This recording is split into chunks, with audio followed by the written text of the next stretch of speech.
There's a stack of 2 full-sized Pringle cans on my desk, and I don't know what to do with it, but part of me wants to stack more until it reaches the ceiling. Oh hey, just thinking over here. By the way, I've got some new, scary, and allegedly true stories about camping for you today. I hope you like them. Remember to send me your scary stories at darkstories.org so I can narrate them. I'm looking for Black Forest stories and any sort of terrifying encounter with the unexplained. Be sure to search for and check out Tales from the Break Room, my new podcast about the scariest and truest work stories ever. Available on Spotify, Apple, and most of your favorite podcast apps. Now, let's begin. Thing in the Woods. From Bat. I don't think you should necessarily be afraid of the dark, but you should definitely be aware of your surroundings when nighttime comes, or you might just encounter something very unpleasant. Despite all the bad things going on in the world, my mom and I decided it would be a good idea to go on a camping trip in northern Ontario, Canada. When she told me about this campsite, I just couldn't say no. I love the outdoors. We invited our friend too, let's call her Phoenix. She was more than enthusiastic to tag along. On July 7th, we set off. It was a long, tiring trip, but the landscapes were breathtaking nonetheless. After driving 5.5 hours, we made it. I was so happy just to be out of the car. The first few days were great. We had a lot of fun fishing, swimming, and hiking the trails. The weather was good too. It was like a dream come true. Though after a while, we began to hear strange noises at night, usually while we were in our tent. My mother and Phoenix just brushed it off as an animal in the woods.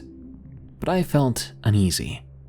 It didn't sound like an animal, it sounded human, but there was no logical reason for someone to be in the woods past midnight, right?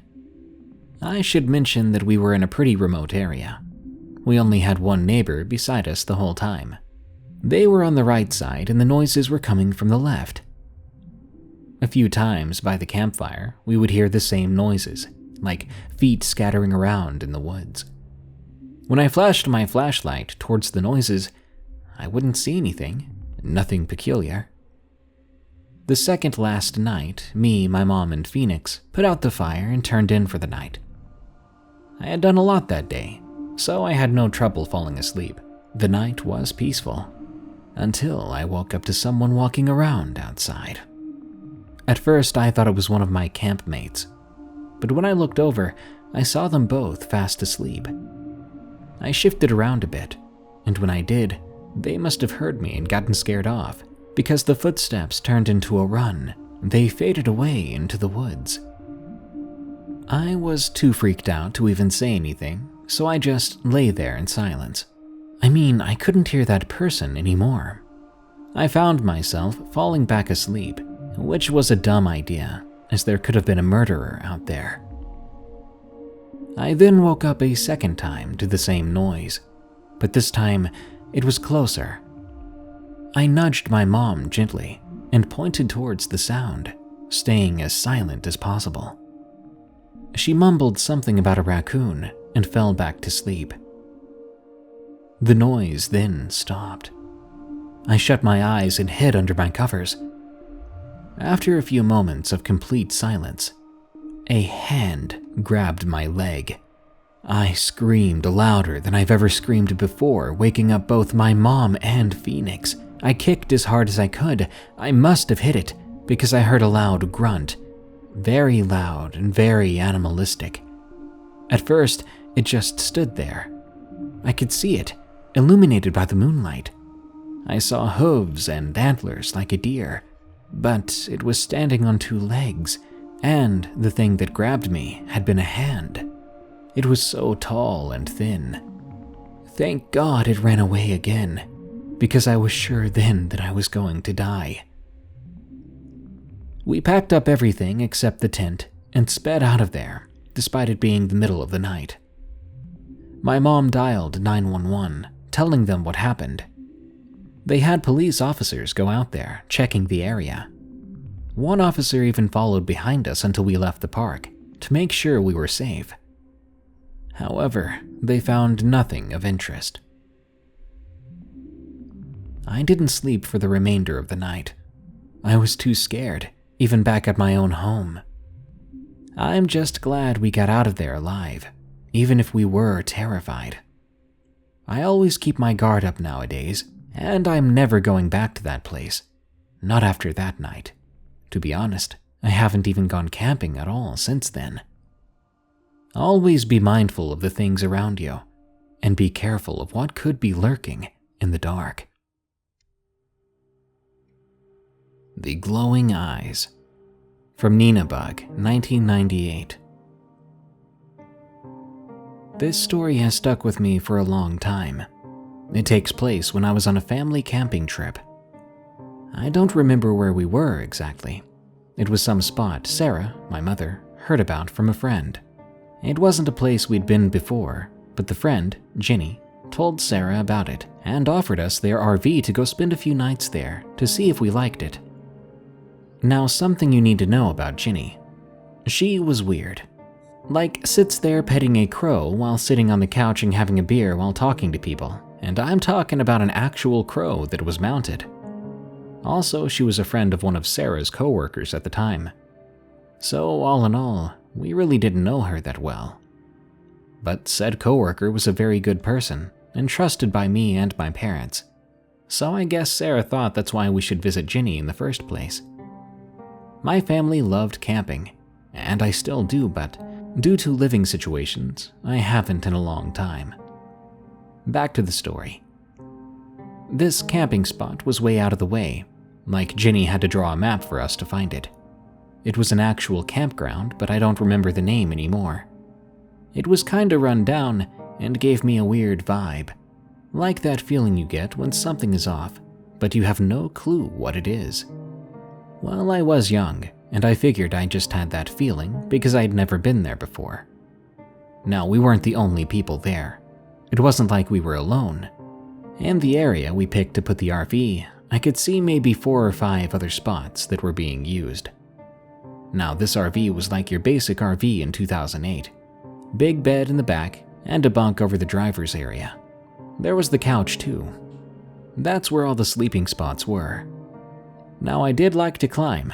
I was like a little monkey. So you know I took the bunk over the driving area. It also had a big window in the front for me to look out of. I could close this little curtain, but it was pretty see-through. Like if it were daylight, I could see people through it, but not clearly at all. Basically just outlines of things. We parked the RV in this spot next to the river. We used to do a lot of fishing, so I thought that would be great. I wouldn't have to carry all my fishing stuff very far. I jumped at the chance to go fishing right away. We set everything up with the RV and I was heading for the river. It was like maybe 20-ish feet from our campsite. I set up my seat and got my pole all ready, baiting the hook and all that. In doing so, I pricked my finger a lot because the darn worm was so wiggly.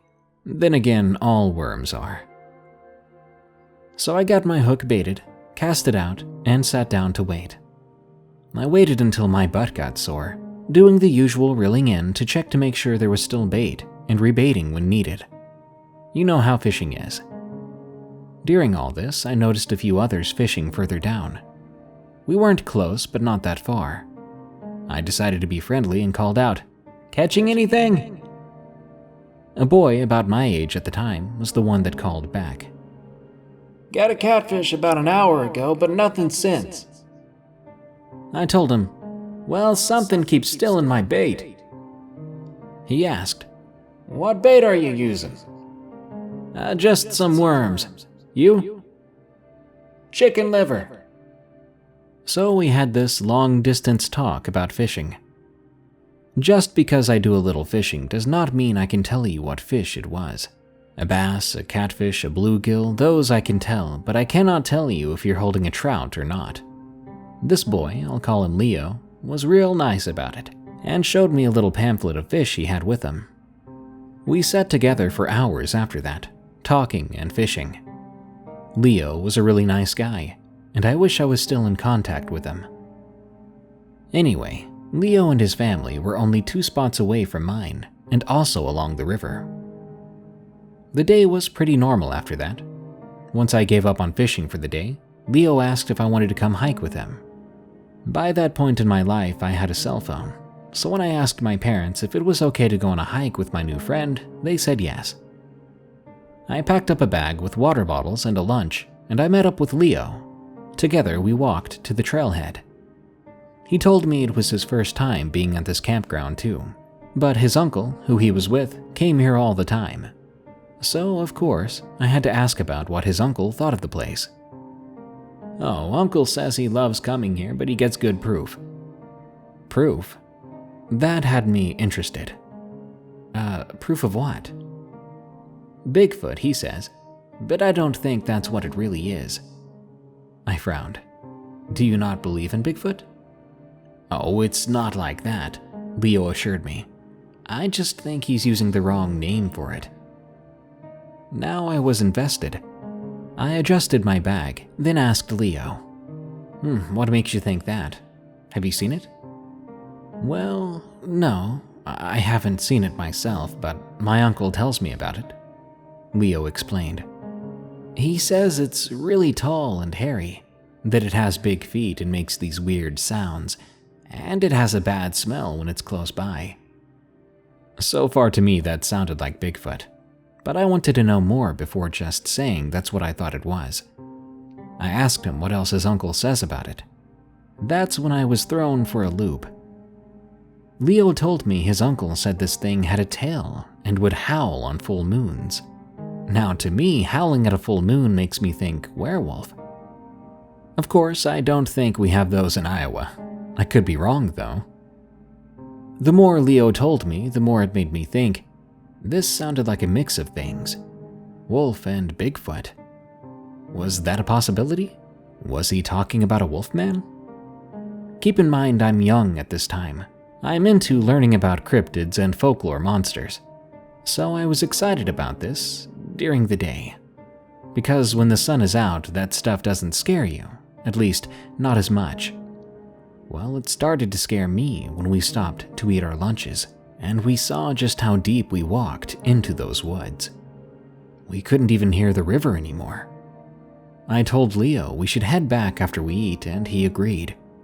We sat and ate, talking about hobbies and things like, how many times have you done such and such? And just things kids talk about.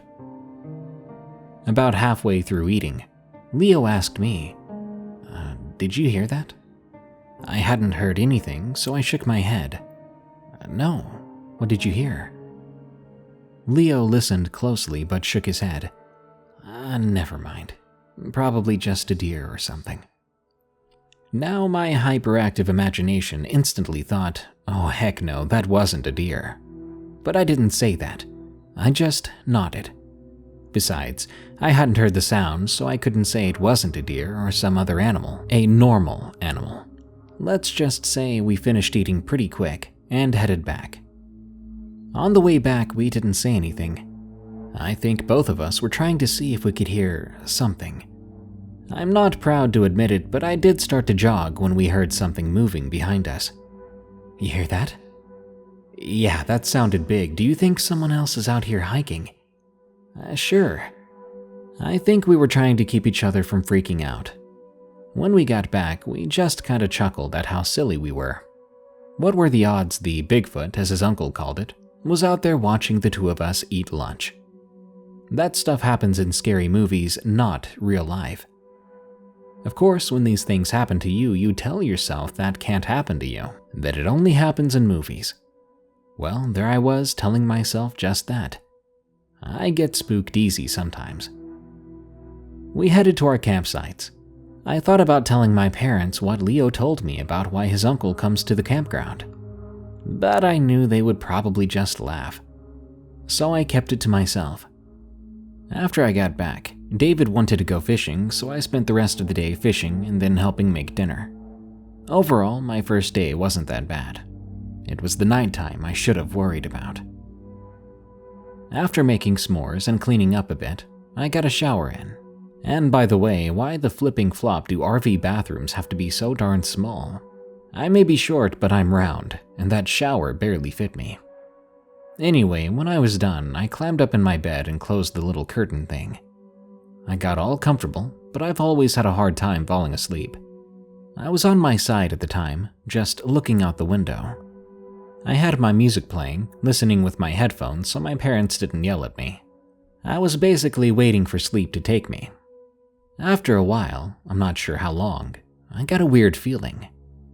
Don't ask me why, but I pulled off my headphones before peeking out the curtain. It wasn't a full moon, but was pretty darn close. So there was a fair amount of light. I saw what I thought were fireflies at first. Then I noticed they were way too big and staying too still. And they were kinda too high, but I've seen them get high, so that part wasn't so bad. I watched them for a moment. They just sat there for a while.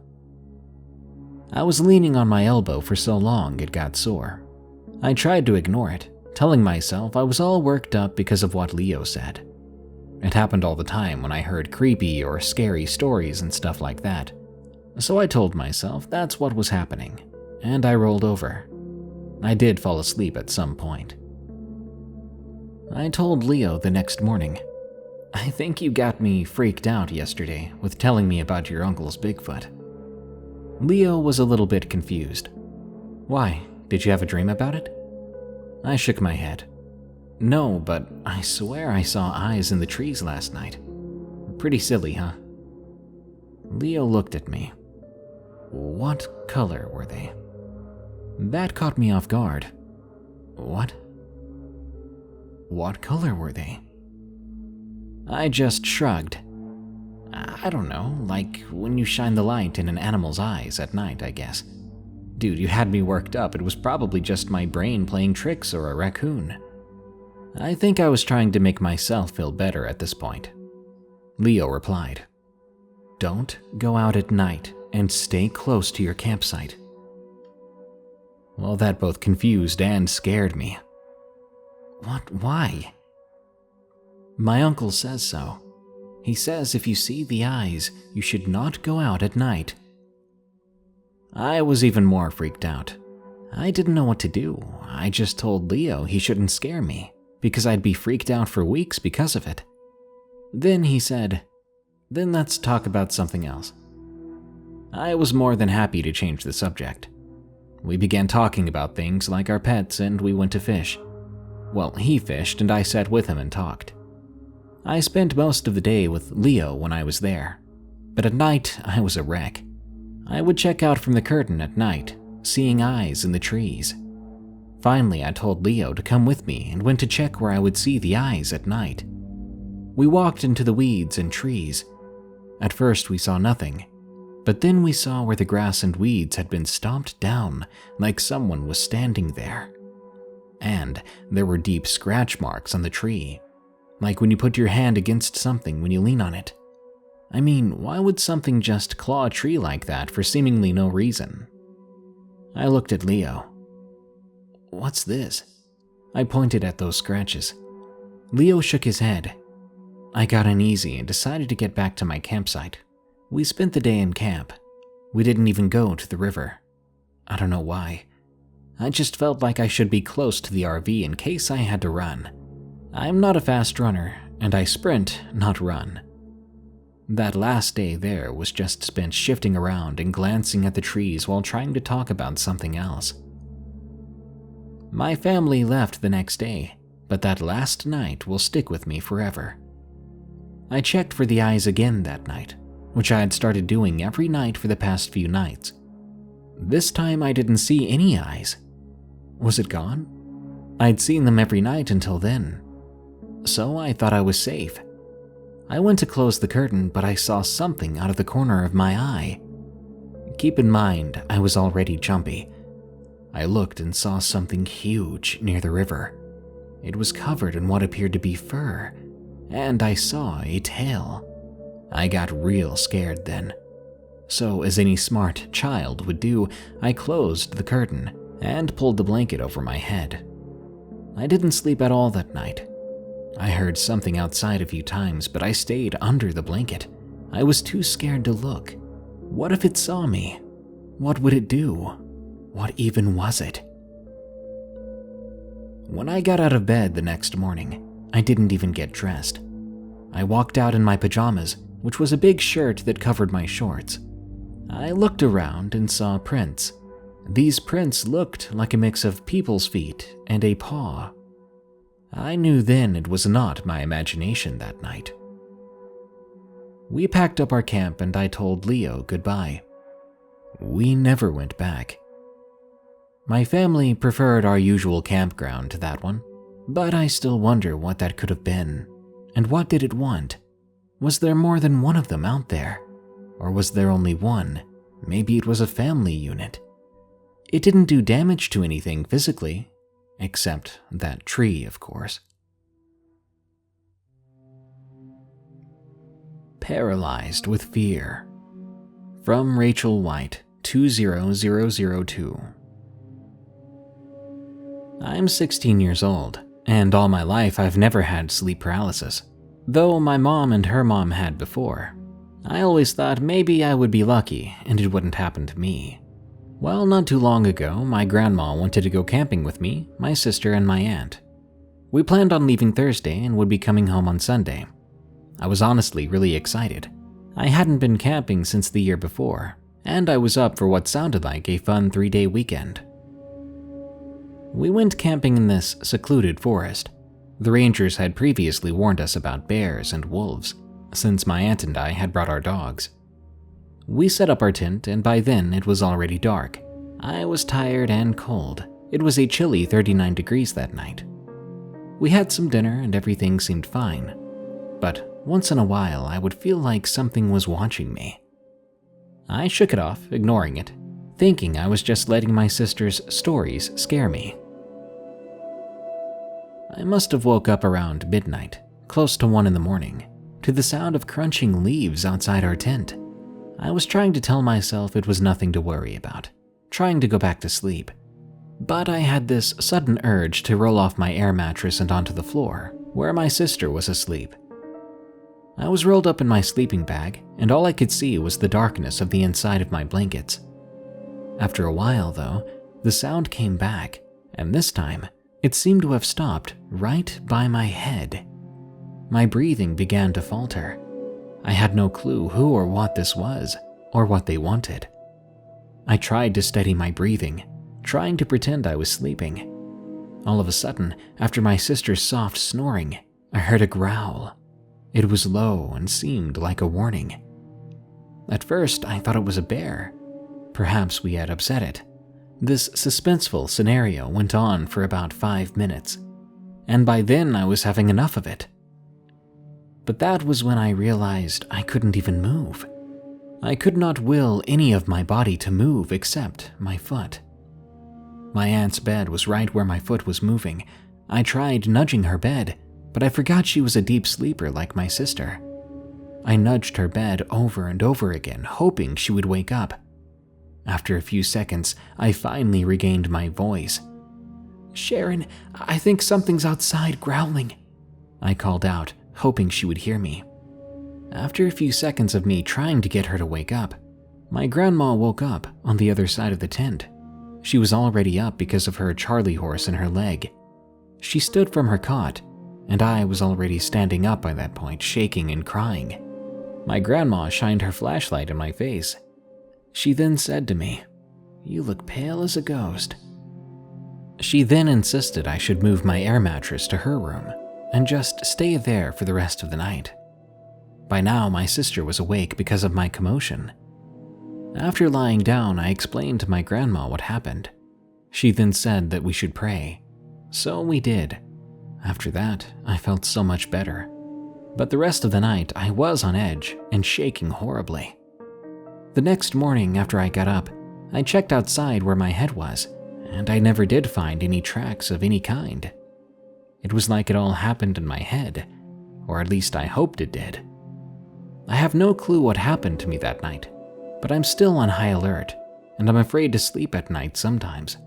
It seems like I hardly get enough sleep, and I still think I was visited by something supernatural, like a hellhound. Thank you for listening to my story. The Monsters of Bear Creek, from John M.K. I have divorced parents, and my life, since I was just a year old, was always back and forth. One visit to my mom's house was particularly scary to me, not because she abused me or anything, but because of the creature that I encountered during our trip. I was about 12 then, and we were going camping down to Bear Creek. I was already scared of bears. I had zero knowledge of survival, or how to determine what type of bear I was looking at if I did see one, so I was pretty nervous. There was a camping spot right next to a lake about a mile from Bear Creek. It was the perfect spot to camp. Good sightseeing, perfect fishing spot, and most importantly, peace and quiet. Now, forests aren't always quiet. There are bugs, birds, and sometimes animal calls. But after 2 or 3 hours of being there, I got used to the constant noises. I liked it, in a way. Eventually, it was time for bed, so we all helped out cleaning up, putting away the marshmallows, putting out the fire, and picking up the trash. After that, we all went into the camper, got our sleeping bags, and went to sleep. At about 3:17 in the morning, I know because I remember looking at my watch, there came a loud rustling noise near my bed from outside. It was like someone or something was dragging something. I slept in the pop-out bed, so you could probably hear everything from outside. I felt a sort of fear mixed in with curiosity, and I went to check it out. I thought it was a bear or an elk, something that would be worth finding. I peeked through the kitchen window, and I almost passed out. There was what looked to be an elk, but it had been torn to shreds, organs, bones, and muscle pieces everywhere. Then there was this enormous creature, practically bouncing around the elk's corpse. It had snow-white skin, long arms and fingers, short legs, and worst of all, its face, which was absolutely disgusting. It had yellow eyes with these pupils that were so big I almost couldn't see the yellow parts unless it moved its eyes. It had no nose, but it did look like it had a nose before at some point. And its mouth was like looking into a bad dream. It was covered in blood, its lips stretching ear to ear, not a smile. And lastly, its teeth were almost like 3-inch knives. They were so large, the creature couldn't close its lips around it. They were only half covered. I just stood there looking at this thing, my heart pounding. If I could describe it as a 12-year-old, it would resemble SCP-096 in the scariest way possible. I realized that it was feasting on this elk, bouncing to a different area of the carcass every couple of seconds. It was circling it, slowly but surely devouring it all. Every time it moved its head, I could see its jaw open so wide, almost a full 90 degrees. And as the jaw lurched forward to take another bite, it shrieked. Its cry was a mix between an eagle and a human screaming. It was something terrible. The shriek made me want to just wake up from this horrid dream. But I realized this was no dream, no nightmare. After about 5 minutes of my heart pounding, its bouncing rotation of its feast led it to the elk's head. But before it took another bite, it looked suddenly in my direction. I made direct eye contact with it. I felt this overwhelming feeling of dread and fear. I couldn't break eye contact with it.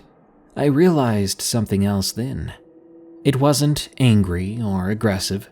It didn't want to attack me or attempt to. Instead, it seemed to be happy. It seemed gleeful about its feast and that it wasn't alone for dinner. I took a deep breath. Something came over me, compelling me to go outside. And before I knew it, I was walking outside the camper.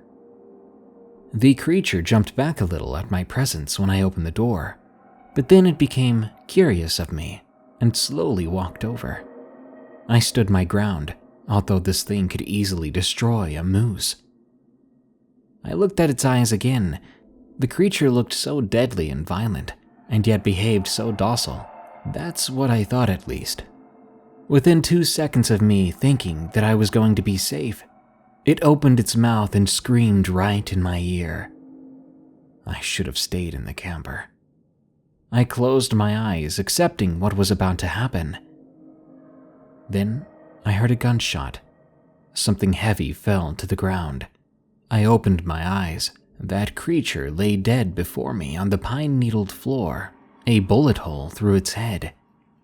I turned and I saw a hunter in the woods, a man who had just seen me nearly die.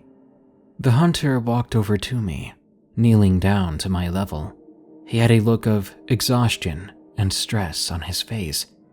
He told me that I had almost become food, and that wasn't the only one out here. He then dragged the thing away, and I didn't get a chance to ask him what it was. A few hours later, everyone else was awake. I tried to tell them what happened, but they didn't believe me, probably thinking I had a nightmare. But I have a feeling that I scared them pretty well anyway. Beware the monsters of Bear Creek. Although they might make you think you're safe, you never are. That brings us to the end of this episode of Darkness Prevails. More terrifying stories are on the way soon, so subscribe and smash that like button. By the way, did you know this show is available as a podcast called Unexplained Encounters? Just search for, follow, and rate Unexplained Encounters on Spotify, Apple Podcasts, or your favorite podcast app. This show is part of the EerieCast network. Go to EerieCast.com for more scary podcasts, such as Freaky Folklore, which explores your favorite monsters, myths, and mysteries, as well as Redwood Bureau, a fictional horror podcast about an agent on the run from an evil secret organization that captures supernatural creatures and entities. Well, thanks for tuning in. Stay safe out there and stay creepy, because this world is a strange one.